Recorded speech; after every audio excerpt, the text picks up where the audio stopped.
Yan, hello po Team Edsy. Shoutout po sa inyong lahat. Sana ay nasa mabuti po kayong kalagayan.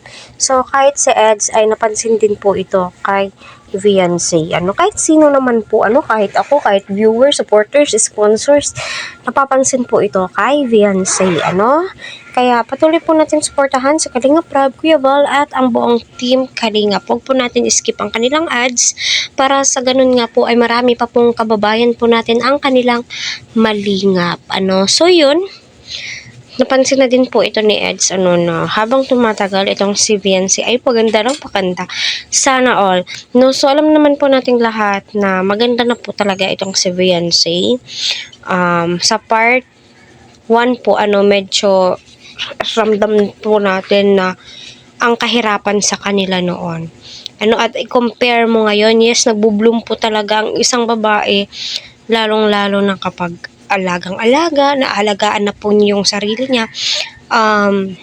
Yung stress na nararanasan po nila financially, alam naman po natin na gumandang estado ng kanilang pamumuhay, nakaka-blooming din po yun. Yung tila wala ka na pong iisipin, kasi andyan yung Kalingap, handang tumulong, sponsors, handang tumulong sa pangangailangan.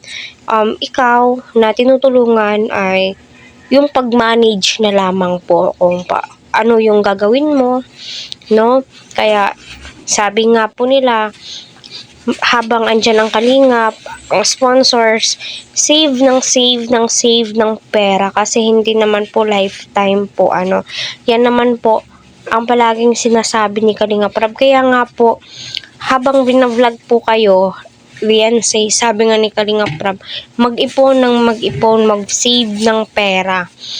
Kasi pag hindi na po kayo na i-vlog, I mean, kapag tapos na yung bahay nyo, minsanan na lamang po.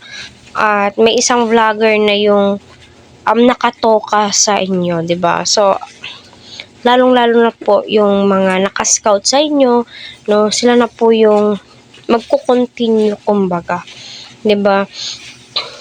So, totoo naman po yung sinabi ni Eds na habang tumatagal si Viancy, paganda ng paganda, nag-bloom, syempre naalagaan na po niya yung sarili niya.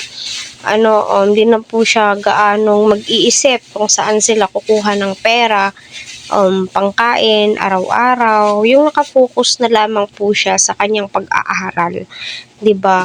At hindi na po siya pupunta doon sa batis or sa ilog upang maglaba, kasi andyan na Kaya napaka-thankful po talaga ni Viancy na dumating si Kalingap Eds.